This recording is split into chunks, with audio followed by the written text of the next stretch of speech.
Good morning, everybody. Welcome to Sports Shorts Daily, presented by LeBear's Casino. Ronnie Rance alongside Tommy Krysan. TK joining us from Tremonti's Meat and Seafood in Baton Rouge. Today on Sports Shorts, we're going to get into, of course, the big story of the week here in Louisiana, and that is that Derek Carr is officially a New Orleans Saint. We thought that might happen a few weeks ago when he dabbled with the conversations and visited New Orleans prior to actually being released by the Raiders. But so when that didn't happen, I thought, well, maybe he's going to end up in New York or somewhere else. But he is a New Orleans Saint. We'll get your reaction to that. Obviously, it's mixed. Some people love the move, some not as motivated by it. Obviously, it's a controversial one, but we'll get your reaction here in a minute. Also, the LSU Tigers, baseball-wise, on the diamond, they rolled along. They played the Lighthouse of the Blind for a 4-game series over the weekend. Not only did they win them, they 10-run ruled 3 of them, should have 10-run ruled 4 of them. They didn't have a 10-run rule on Friday night, and it was 10-0 after the third inning. They now take on a better Lamar team, but a Lamar team coming off of losing 2 out of 3 at home against Penn, an Ivy League team. Penn last night, by the way, I believe lost to Nichols. Last I saw, they were down 3-2 in the bottom of the 8th, was Penn to Nichols. The Tigers will take on Samford, not Stanford. Samford's off to an okay start. They are above 500 this year. LSU basketball, Tommy and I are going to tell you how you can make more money before their season ends tonight. You got one more chance to make money on LSU basketball. Before their season is over, they pack up the basketballs. Hopefully, they take the air out of the basketballs, and everybody gets away from it for a couple weeks before they start back preparing for next year. Kim Mulkey and the LSU Lady Tigers have a long couple weeks off before they host the NCAA Regional and whatever else TK comes up with. We're presented by LeBear's Casino, and, of course, LeBear's Casino and the Barstool Sportsbook, the best place to watch all the action, including the LSU Lamar baseball game tonight. Speaking of that baseball game, Tommy, the Tigers are minus 750 on one of the national apps. You lay $750 to win $100 tonight over Lamar. I like that. I think the Tigers are expected, we don't know officially, expected to start Christian Little, the Vandy transfer. I think this is more about making sure he gets some work, maybe throw in a couple innings, an inning or two, but what I was told over the weekend was that he would get the ball first. Now we'll see if that's changed in the last 48 hours. But LSU has so many good arms, so many people that need to throw today. I mean, a Garrett Edwards who throws 96 miles an hour could use some work tonight. They're going to have a plethora of arms. Lamar doesn't hit very well. They're hitting like 240-something as a team, I believe. Their leading hitter is a former Rougarou player, Tanner Wilson, who played like a week for the Rougarou before he got hurt last summer. He's batting like 315. That leads the way. They only have 2 or 3 batters over 300 on their roster. So they're not a super high batting average team. You're talking about a Lamar team midweek. I think LSU rolls easy. Lay the 750 to win $100. I know it's not great value, but it's free money. Another game I like tonight, Tommy, for the bettors out there, Texas takes on Mercer. Texas won last night. They play today. I looked up Mercer's numbers and who they're throwing. Their team ERA is almost 6. It's a midweek game, which means they're throwing down the line pitching. They're at Texas. There'll be a big crowd. I like Texas tonight. Lay 310 to win 100 on that one over the Mercer. What say you, Tommy, about tonight? If would you go 750 for 100, or is that just a little too steep for you? I don't know. Will Davis, former Tiger player and assistant coach, had been with the Lamar program 5 or 6 years now, and he's got some veteran guys. He's got a lot of juniors and seniors, which can be rare in college baseball at these mid-major schools. So they're going to come in guns a-blazing, but I just think LSU is just far too talented. I had an old saying, my old buddy Dave in Las Vegas used to say, you go broke betting heavy favorites all the time. But you've made it work. And with LSU, it's unique because the value's not there, but it's a 99% chance of winning the bet. You play the numbers, you play the percentages. It's about managing money. And if you want to lay 750 to pick up a free 100, then you go ahead and do it, So, we just have to see. But I would suspect that LSU wins going away, unless they just have an awful night, which is certainly possible in the game of baseball. Yeah, there's been many years where LSU maybe wasn't great midweek, had its struggles midweek. I just don't think this is the year because they are extremely deep. They're extremely competitive, uh, competitively deep. And what I mean by that is there are many guys, Tommy, that think, hey, if I go 2 for 4 and a 2 for 3 with a homer on Tuesday, I might get in the starting lineup this weekend. There's a lot of battles that are going to go on throughout the year. People like Pearson and Stevenson and Joe Bear, battling for the outfield. Napolt and Guidry and others battling on the infield. And then you've got Jones and Beloso have a battle. And you've got all the catchers, Milazzo compete with Neal. You've got all these battles, and you don't drop off tremendously from one guy to the next. So because of that, I think offensively they're always going to be strong during the week. And pitching wise, this is arguably 1 through 13, probably as deep as they've ever been, as good as they've ever been. And because of that, you got plenty of guys with the 10-run rule. They lost 6 innings this weekend with the 10-run rule. So that's a lot of guys that didn't get innings, that need to throw and those types of things. So I think midweek is going to be different because this team is different this year.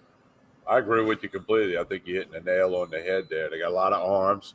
And when you lose 6 innings, that makes a difference. When you lose 6 innings in 4 days, it was, or whatever, that makes a difference. So I would suspect they have to adjust to that and manage the pitching staff, Wes Johnson and Jay Johnson. And I'll defer to them. They know what they're doing.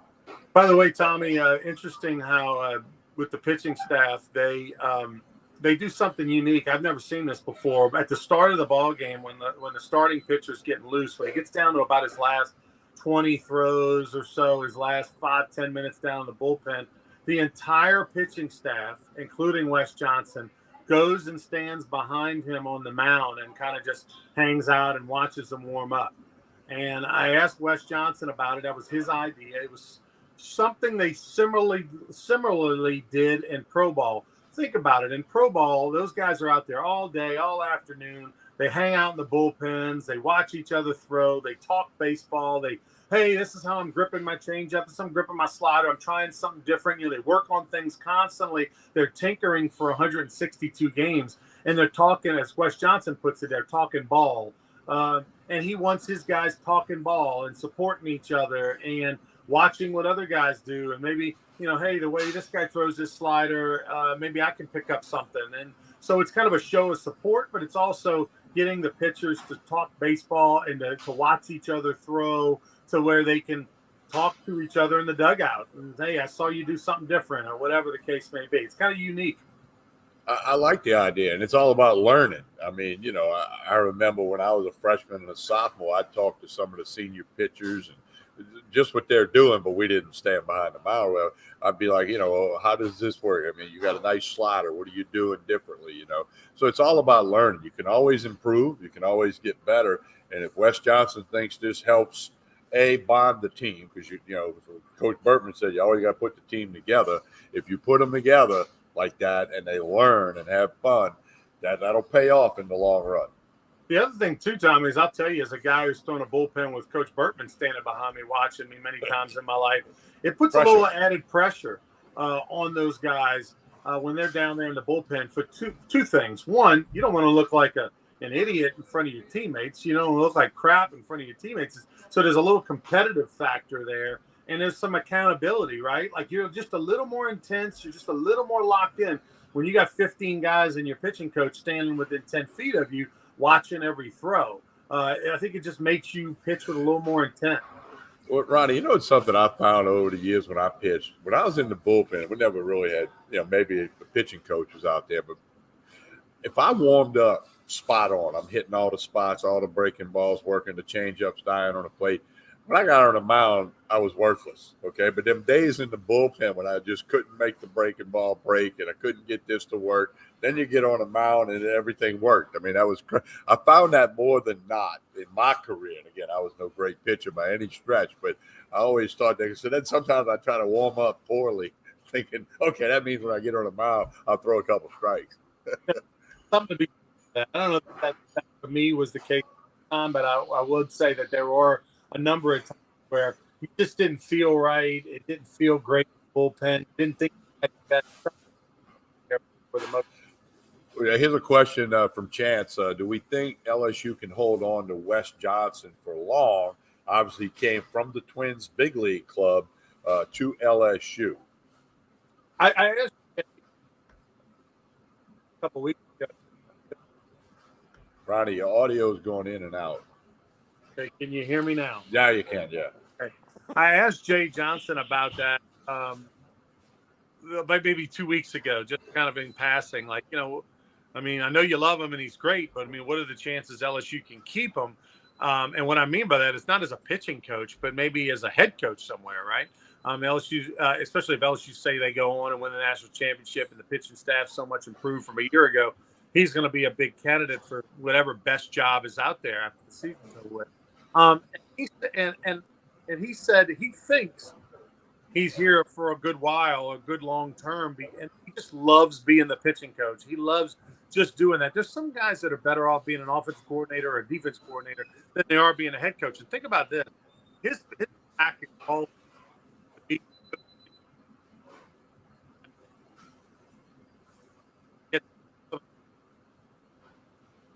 If LSU were to go on and win the national championship this year, like everyone hopes they will, there's no doubt I think he's going to make $1 million a year as the pitching coach.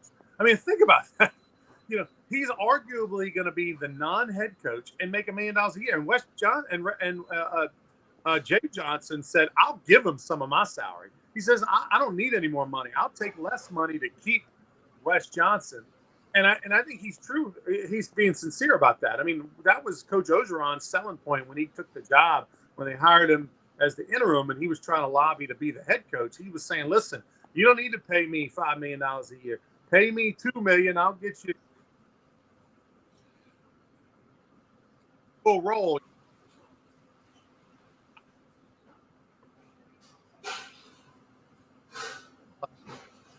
This guy.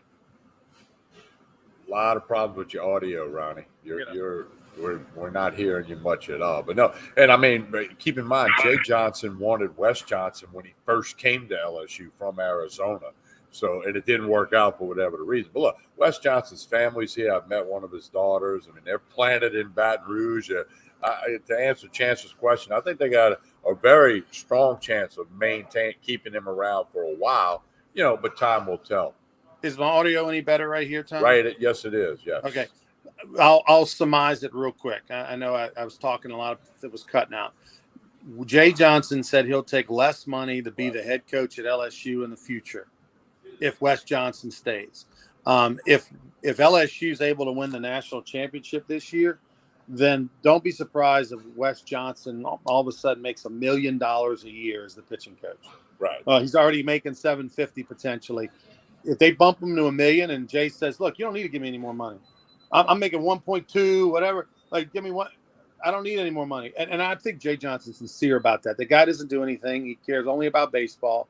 He loves baseball. And I think for him, making $1 million a year, being the baseball coach at LSU, he's not going to squeeze the Tigers for every dollar. He wants to make sure he's got the best staff possible to make his job easier and make sure LSU wins every year. He definitely wants to win. He wants to win a national championship, and I agree with you on all that. And I believe he's sincere about that as well. All right, so LSU basketball, the Tigers, the men Tigers, I'm very sad to see the season potentially come to an end tonight. They take on the Georgia Bulldogs first round of the SEC tournament. The Tigers find themselves amazingly anywhere from a 1.5 to 2.5 point favorite, depending on where you see the line. I actually saw the line yesterday at 2.5. LSU was 2.5. I bought the 0.5 point. So I took Georgia +3 for -130, right? Georgia +3 for mine means you got to lay 130 to win 100. I didn't bet 100. I bet a lot more than that. I think the Tigers are going to go out the way they came in. They're going to lose this game, but they're surely not going to win by more than 3, Tommy. And then their season will be over with. Right now, we're 17-5-1 betting against LSU men's basketball in the last 23 games, betting against the spread. And so I think it's your last chance to get that 18th victory. Well, I think Georgia's going to win. I bet plus $1.10 on the money line, meaning Georgia's got to win straight up. As long as they walk off the floor to win, I'll cash a ticket.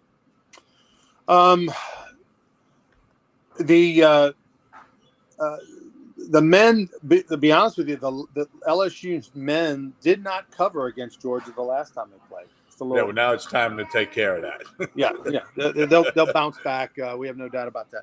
The Lady Tigers, Kim Mulkey took the approach that Skip Bertman used to take when it came to SEC tournaments. She wasn't fazed by the fact that they lost in the semifinals. She wasn't fazed by the fact that they blew a 17-point lead against Tennessee. She's now, hey, I got 2 weeks to practice, get ready for NCAA tournament play. They had the crawfish yesterday at Ivan Cabrera's house in Plaquemine. How big of a deal do you think it was at all that they lost in the semis? I don't think it's a big deal. Kim Mulkey, her track record speaks for itself. She knows what she's got to do to prepare the team for the tournament. They'll find out Sunday who they play, when, where, what, all that. It's Selection Sunday for the women's hoops on Sunday. So you got to know that she knows what to do. She's going to handle it the way she wants with what's best for her team. By the way, congratulations to the Raging Cajuns. They punched their ticket to the Big Dance. First time in like 9 years. They won the Sun Belt. Since 2014, first time they're going dancing. So good job, Coach Marlin and the Raging Cajuns. They had a great start to their season. They went like 10-1. They didn't really play anybody, but they had like 11-1 or something start to their year. Remember, it wasn't that long ago that Marlin and the Cajuns and Will Wade and the Tigers were getting into it in the NIT, first round of the NIT. I'm glad you remembered that. Yeah. And how things have changed over the years. By the way, talk to some people, that follow college basketball and know all the parties involved. They 100% agree that Will Wade will be coaching next year somewhere. And that LSU possibly could have egg in their face. I mean, I don't think LSU had anywhere around letting them go because they would have gotten in more trouble with the NCAA, I think, if they would have kept them with everything going on, the investigation with basketball and football and everything. But he'll be somewhere. The other thing is tonight, Northwestern State, the Demons, they play in the Southland Conference Finals over in Lake Charles against, I think, Texas A&M Corpus Christi, if I remember. But anyway, Northwestern State, first-year head coach. Remember, they had the player with one arm that's in the Nike commercials and everything. They are in the finals. They might be punching their ticket to the big dance. So it'll be interesting to see what happens there. McNeese travels to take on the Raging Cajuns in baseball tonight over in Lafayette. That's a game on tap. I couldn't find a line on that one. And the LSU softball that game's going to become an annual event memorializing Tony Robichaux. Oh, is it? Yes, it's a big to-do. Obviously, he played at McNeese, coached at McNeese, and obviously tremendous success with the Raging Cajuns, a near and dear friend of both you and I and many people. And it's going to be a Coach Robe kind of thing, kind of like the Wally Pontiff Jr. thing. Right. I read a few things. I need to read more on it, but that's perfectly fitting because that's where Tony played and coached in Lake Charles at McNeese, and then, of course, what he did with the Raging Cajun program. So I'm glad to see that. Much deserved, and I know Tony's wife and his sons will be very proud. They should call it like the Robe Classic. That's or it. Something. Bingo, you got it. Yeah. Yeah, and then play a home and home, and kind of like the old Pelican Cup between UNO and Tulane back in the day, where they would play a home and home. Well, they still play the Pelican Cup. It just doesn't. It lost a little luster, I guess. But anyway. They, I think it was like a run differential thing or something like that. Determine the winner if it was a split, but they should do something like that with McNeese. Tony was the youngest head coach in America when he got the job at McNeese. It was an interesting story. The coach left during the fall. It was a last-minute thing. And I think he was 24, I believe, when he got the head coaching job. Yeah, Robe was a right-handed pitcher at McNeese, and we played them many a time. We never did it where he and I pitched the same game, but certainly I remember him, and he was kind of like me. He wasn't great, but he battled, and he was a competitor, and every now and then he'd have a good out. All right, Derek Carr, Ronnie. Derek Carr. We kind of didn't get to Derek. We teased it, but we didn't get to it yet. All right, Derek Carr, I'll give my take. You give yours. I like the decision. I think he's an upgrade with what they have on the roster. I think he's an upgrade on what they could get in the offseason. I think he was the best available quarterback based on what's really out there. We know Lamar Jackson now has been tabbed by the Ravens. If you take him, you got to give up 2 first-round picks. Obviously, that was never an option for the Saints. They don't have the picks to give. if you're picking 29th in the first round, you're basically putting all your eggs in the hooker basket, the Hendon Hooker basket, and that maybe he'll be there. Maybe he's worth a 29th pick. I think this is more of a sure thing.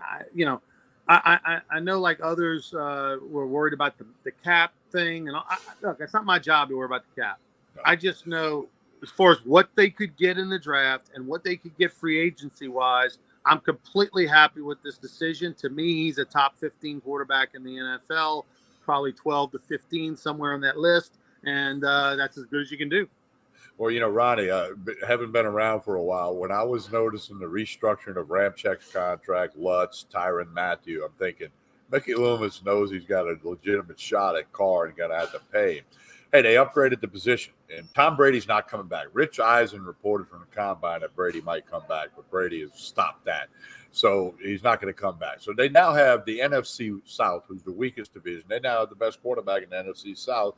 And right now they're the favorite to win the South, albeit the problems they had last year. Got to shore up the offensive line a little bit. I think they'll try to do that through the draft. I think it's a good acquisition to get Derek Carr. Everybody keeps saying he's 31 years old. Ronnie, he'll be 32 in like a week and a half. He got a birthday coming up. So he's a 32-year-old quarterback. We'll call it that. But, Dalton's 34. Winston's going to be gone. I don't know. Maybe you keep Dalton as the backup and let Winston go, or maybe you let both of them go. You still got Taysom Hill as of today, although some rumors about him being moved. But hey, we'll see how it plays out, as you like to say. But I think it's a good acquisition by the Saints to get Derek Carr. I agree with you. Tell us about Tremonti's before we get out of here. Hey, every Tuesday now they're doing a crawfish special. They rolled over 400 pounds of boiled crawfish out of here yesterday afternoon on a Tuesday. So Taco Tuesday is being replaced by the crawfish special with Tremonti's Meat and Seafood. Everything you need for Lent, the shrimp, the fish, you name it, the crabs and crawfish, they got it all here at Tremonti's Meat and Seafood. Today, the lunch special is lasagna. That's every Wednesday. So if you like some good homemade mom's recipe lasagna, Tremonti's Meat and Seafood, go to tremontis.com. So connect on Facebook and Instagram. And they're right on Jefferson Highway, a couple of blocks away from Parkview Baptist Church and School. Tremonti's Meat and Seafood. All right, we'll be back on Wednesday when TK's over at Court Street Cafe in Port Allen. Well, Friday, Tremonti's. Or what is today? Wednesday? I'm losing track. Ronnie, we got to get you a calendar. You got one of them things on your phone. I've got a lot going on here. All right, we'll be back I'm going to come by you. I'm going to come by your new office. I'll be by your new office in about an hour. And then tonight, we're going to be out in Ascension Parish. I'm going to get out of here. Why don't you tell people about tonight, because it's a really cool event. Yeah, big night for AP Baseball down at Stevens Park on Cannon Road. You go to the AP Baseball Facebook page, everything's posted. They're going to try to set a record with the Guinness Book of Records is going to be there with Lathan, the kid umpire, 7-year-old umpire from Hammond. He's world famous. He's going to be at AP Baseball tonight. He's going to call a couple of games behind the plate. Lathan, the kid umpire. You can look him up all over social media. Go to the AP Baseball social media, the Facebook page, the info's there. Rue, the mascot for the Baton Rouge Rougarou, will be in the park. Going to be a big crowd. Stevens Park on Cannon Road in Gonzales. So we want you to check it out. Ascension Parish Baseball, AP Baseball with Lathan, the kid umpire tonight, and Rue, the mascot from the Baton Rouge Rougarou of the Texas Collegiate League. All right, on behalf of Ronnie and myself and everybody here at Tremonti's Meat and Seafood, please like and share this video. That's important. Please like and share this video. We'll be back Friday morning with more Sports Shorts Daily. Have a great day, everyone.